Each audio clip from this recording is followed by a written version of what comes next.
Hey guys, Broheen here from the Gamer Emporium channel with another class spec. I believe with the Warrior I did not have a chance to cover Void Knight and Paladin. So upon request from Xandria at Lathes, I am going to go through Paladin today. So this is my own spec. I didn't grab it off the forums or anything like that. I just made this myself. It seems to work out really well actually. So I could see some other possibilities if you were to spec more into Void Knight rather than into Warlord like I did, but I kind of built this as a DPS tank spec for like 5-man dungeons to be able to keep up in DPS and still hold aggro, still have decent health. So basically the spec goes 61 Paladin, 15 Warlord. So the 15 points in Warlord, put 5 in trained defenses. This is going to give your armor resistance and damage done increase. Put 2 into tactical advantage for increased damage that generate attack points. 5 in strength of arms, increases your overall damage with attack power and weapon. And put 1 in backhand. It's an instant, must be used after a block, which you block crazy often in this spec. And then 2 in calculating, which increases the damages on finishes and attacks that must follow a block. So I put 0 Void Knight in there so I could get the extra Void self buff.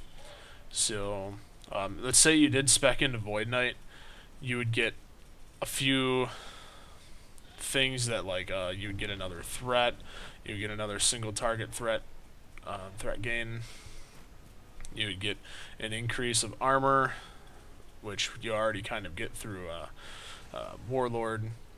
You would get, let's see, 15 points if I were to spec it that way. Increased resist. Yeah, you know what? I probably wouldn't spec it that way, so forget that. Anyways, into the spec. I'm going to go somewhere, I'm going to pull some mobs and kind of show you. Actually, first we'll take care of looking at, if I could spell correctly, we'll look at the macros. Now, my macros are just all over the frickin' place in here, so give me a moment to find them. However, on another note, they are actually going to be changing Void Knight. The Void Knight tank build is no longer going to be a really high DPS for tanks. They're going to actually be making Reaver a DPS spec, I believe, is what I heard. So Warrior tanks are going to get a significant nerf. So, boy, where the hell? Can't find it. Wah. Alright. Paladin spam. Show Light's Decree, suppress macrofailures, cast Sweeping Strike, cast Light's Decree, cast Light's Reprisal, cast Light's Vengeance, cast Retaliation, cast Backhand, cast Pacifying Strike. I did used to use a taunt macro, but I no longer use a taunt macro. I keep the taunts on separate keys, which is my 7 and 9 key for Interfere and Judgment. The other is just a heal, which is cast Light's Blessing and cast Light's Balm. Those are single target heals. If you get into a bind and you need to heal yourself or heal somebody else real quick, you can select them and quick throw a couple of smaller, kind of mediocre heals on them. Maybe save their life, maybe not. So basically, how the bar looks, I have my spam. You want to use Light's Benediction as your finisher. Righteous Charge is a charge, obviously. Sergeant's Order is your pull. We have an Interrupt for Face Slam, and then Aggressive Block. So a rundown real quick. You spam. Every time you block, you'll get a pop-up of reactive abilities. There should be 4 of them that come up, and it'll be used in the order that they are in the macro. So basically, in between, off the global cooldown, you'll be doing extra damage, which is going to significantly increase threat. So, however, with that being said, and how often you block and how often you're able to use these abilities, this spec gets to be pretty energy draining. So if I were going to respec at all, I would pick something to kind of save on energy a little bit. You know, maybe, oh, I'm not even sure. I think Warlord's got some energy saving stuff in it, but I could be wrong. Most of the time in raids, though, you're gonna have your Coolermaster that has the 5% energy usage buff up all the time toggled on, so you won't have to worry about it too much. I mean, that helps quite a bit. I keep a few cooldowns up here, like Life's Rapture is a full heal, and it heals everybody in group up to 100% over 6 seconds. Touch of Life is a restore full health for yourself. I think, yep, if you use Life's Rapture, this Touch of Life goes on cooldown as well, so you can't use both at the same time, but I have them there just to watch for situational aspect. So, both minute 30 cooldown. Light's Protection increases incoming heals. And Shield Defense, Warrior takes 35% less damage. You probably could add Shield Defense in with the main macro, but I don't. And you can actually give shields to the entire group if need be as well with Reverent Protection. So we're just going to go out and pull some stuff here. Greetings, Ascended. Where to go, where to go. Don't want to deal with Cosmic Rhinos today.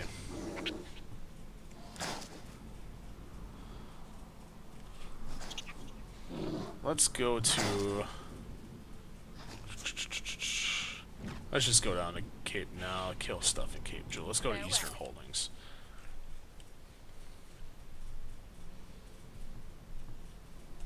So basically, the key factors here are going to be aggressive block, needs to stay up every 21 seconds.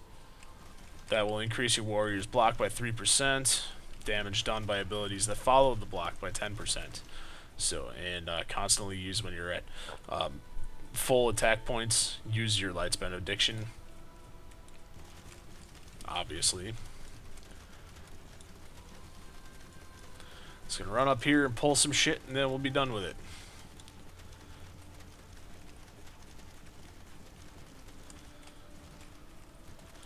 Alright, so for instance, you can charge. You can... Come on, get closer. You can pull. And you can threat. You can AoE threat. You have some abilities that... See all the reactives there? Those are the abilities that pop up when you block, and it's non-stop. And actually, I forgot to pull up my meter because I switched screens again, and I'm a nub like that. So let's get the meter up, and we'll go pull some more stuff. So it didn't really hurt me too much. So, I mean, the warrior tanks are pretty OP for what it's worth. Right now, anyways. So, nothing range to hit with, though. So keep up your aggressive block every 20 seconds.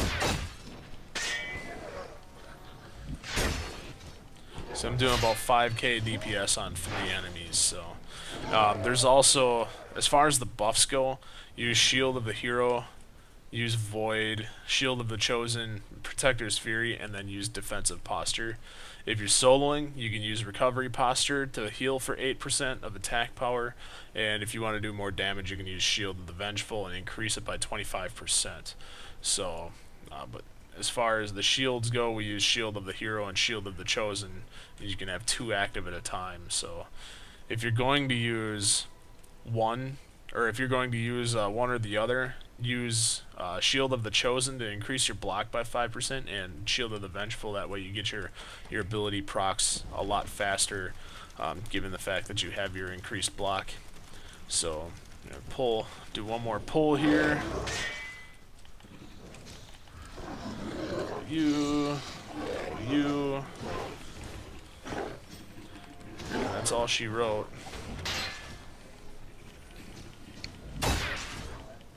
So, Pally tanking, really easy. Lots of threat to be gained. Just because of the burst damage of this spec is really fucking awesome, so. Oh, there is a range. There is a hammer in there.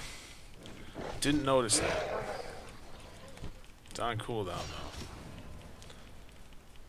Probably for... It's probably Lights Decree. So Lights Decree... Yep, you can pull with Lights Decree too, so... Alright guys, well thanks for watching this video.